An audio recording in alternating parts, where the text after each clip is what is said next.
What up, Music Blueprint? It's 2021! Bow, bow, bow, bow. Thank God we made it through 2020. Some of us, we barely made it. We just survived. Some of us thrived.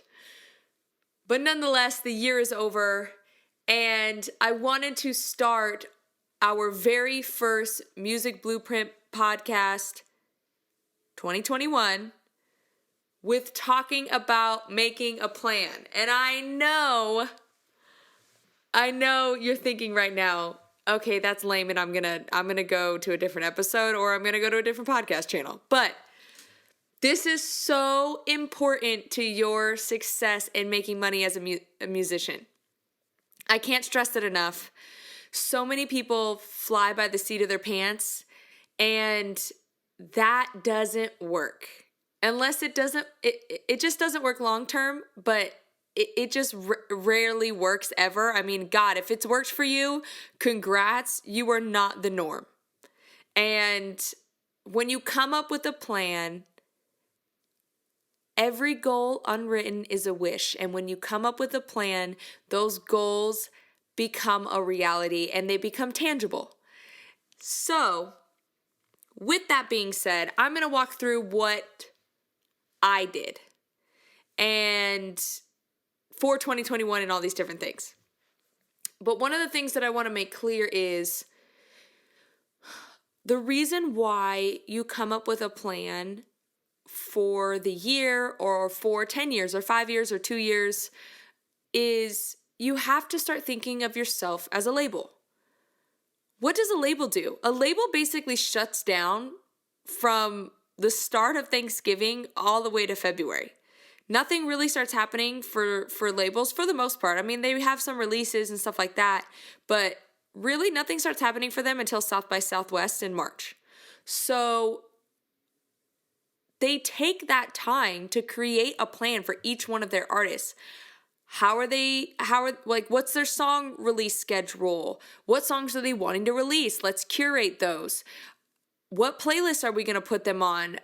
What are we going to release an album? What is that album content going to be? What playlists match with that album content? X, Y, and Z. Is it alternative, pop, R&B? Are we completely switching up our goals for our artists this year? Are we just completely doing a different direction? I mean, there's just so many questions. So, and the beauty about you not being signed by a label, or maybe you are signed by a label, but maybe it's a smaller one, or your labels kind of fall into the wayside and you're all on your own. The beauty about that is that you're making the sole decisions. So with there's pros, there's con, right? You make the sole decisions, which is great, but the con is that it's all on your shoulders, right? So you need to start with writing down, first and foremost, what are your goals for this year? And maybe if you haven't done this yet, writing down the goals of your overall life goal of being a musician. Like, what is your goal in the next 5 years to be full-time? Is your goal in the next 2 years to be full-time? Is your goal, like one of my goals is to sell at the Staples Center. I think I have another 2 years to sell at the Staples Center, so I'm getting kind of nervous, but I feel like this year I have really put a great team around me. In 2021, I did a really good job of building new relationships, and so I'm actually really pumped. But this isn't about me. This is about you. So first, create your goals of what your overall goals are, and just in general. Like, what are you trying to do? Sell out a Staples Center, open for somebody, play 125 shows a year, whatever it is.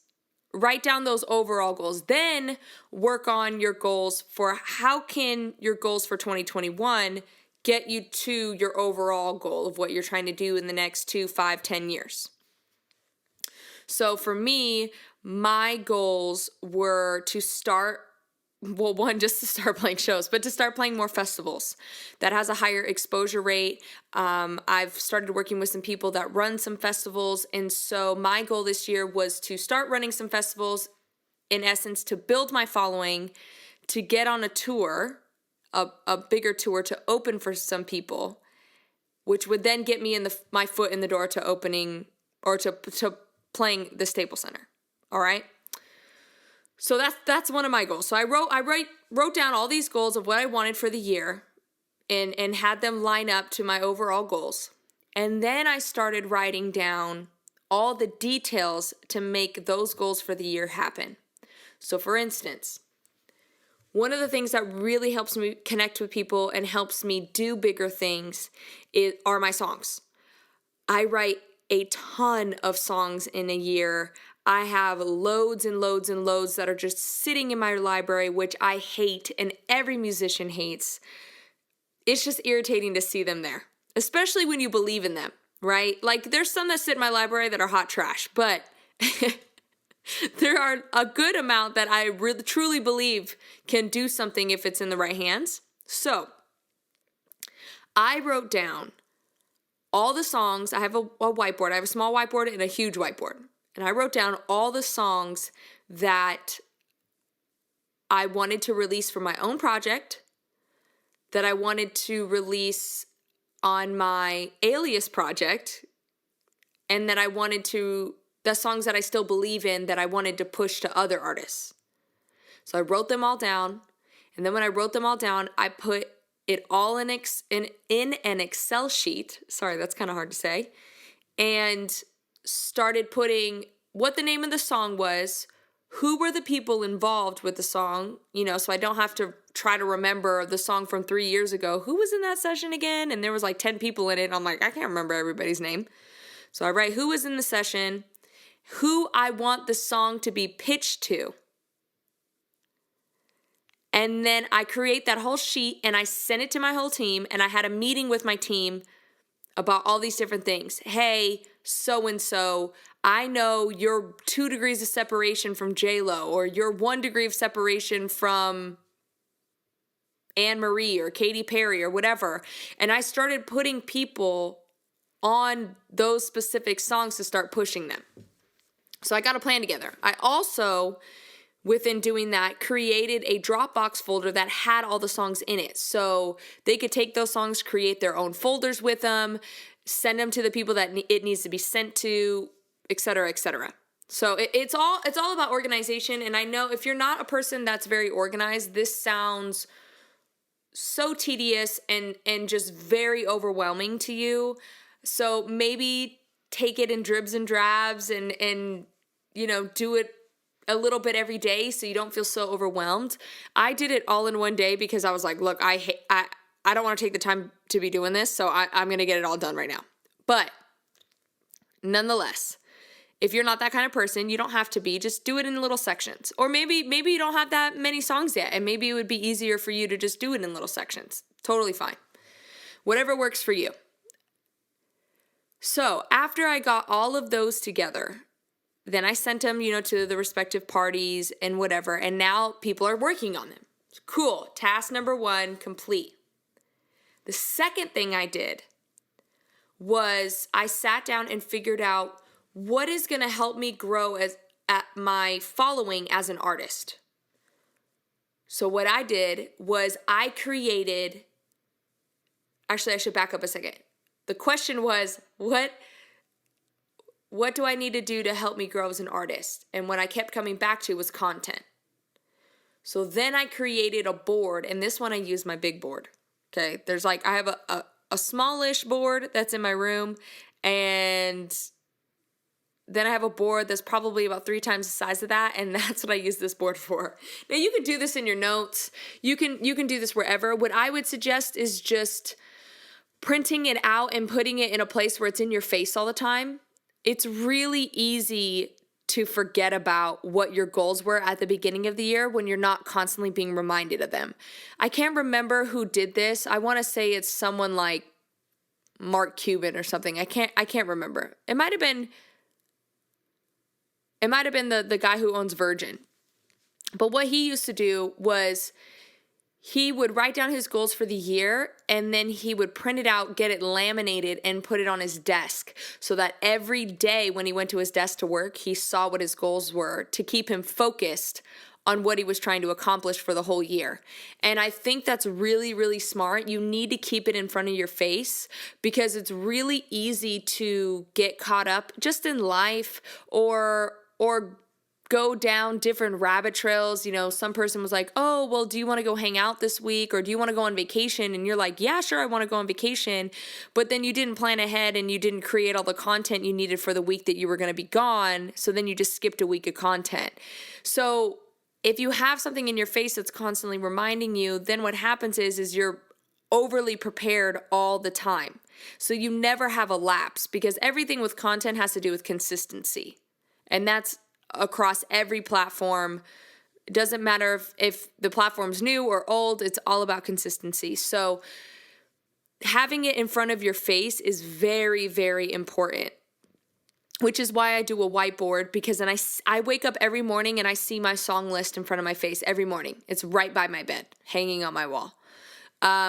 With my content board, I see it every time I walk into my studio room. And I'm like, oh shoot, okay, I got to do this content stuff, blah blah blah blah blah. So it's in my face constantly, and I've done so many videos in this month alone.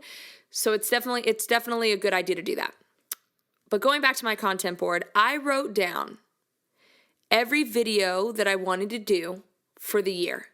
I left some room for some videos that, you know, maybe I think of some new content that I'm like wanting to test out, or maybe I just think of a new series that I want to do. So I saved some room for that. But in terms of the next 6 months, I know what I'm going to do. And I sat for a while and really thought about what are things, if we're talking about YouTube, what are things that I can make into playlists? And what I mean by that is you're thinking about what's the title of a playlist and all the content that I can put into that playlist. So for instance, you could have covers, right? That's a good title. People will go to it and be like, oh, what kind of covers have they done? Boom. You have a whole thing about covers, right? I have one that I just started called G Eats, right? My name's Gina. So I started a playlist or a series called G Eats. And it's basically a show where I cook and I make something, but it's all surrounded in music. It's kind of very similar to the Trisha Yearwood Food Network thing that she had going on. And I bring in all my musician friends and we talk about music and we also talk about cooking and it's this whole mix of things. And people seem to really like it. They like the break that it's still music related, which doesn't make it so out of context for my page. Because if I just did a cooking show, they're like, you're a musician, why are you doing a cooking show? It doesn't really line up. But if I make it a cooking music show, well, oh, okay, that kind of lines up, you know. So you got to be careful. Don't choose things that are so not your branding. But that was a whole series that I was able to do last year, and a series that people really liked and they wanted me to continue it this year. So I put that on my content board. I put things like different kind of photos that I was wanting to take, you know. Do I want to keep doing the streetwear look, or do I want to move into something more elegant or like this weird twist on maybe suburbia, or do I want to have more of like a skater look? If I'm going to do a street look, do I want to do skater? I mean, you got to sit down and ask yourself these questions, because then every time you release a piece of content, you have to ask yourself, does this match my branding? And if it's yes, then release it. If it's no, then you need to find something else. So, and when you plan ahead of time, you're not scrambling last minute to be like, oh, frick, I need to post something today. And you're like, well, what's in my photos already? And you're like searching. You're like, this will do. And then you just post it. And then you wonder why certain pieces of content don't do well or whatever. I think the thought behind everything is what's really important. You need to have intent on executing content in the proper way. And I'm not saying everything has to be like crazy quality. I think quantity is more important than quality. I literally just watched a Gary Vee video and he said quality is subjective. So what you might find quality may not be what somebody else finds quality, right?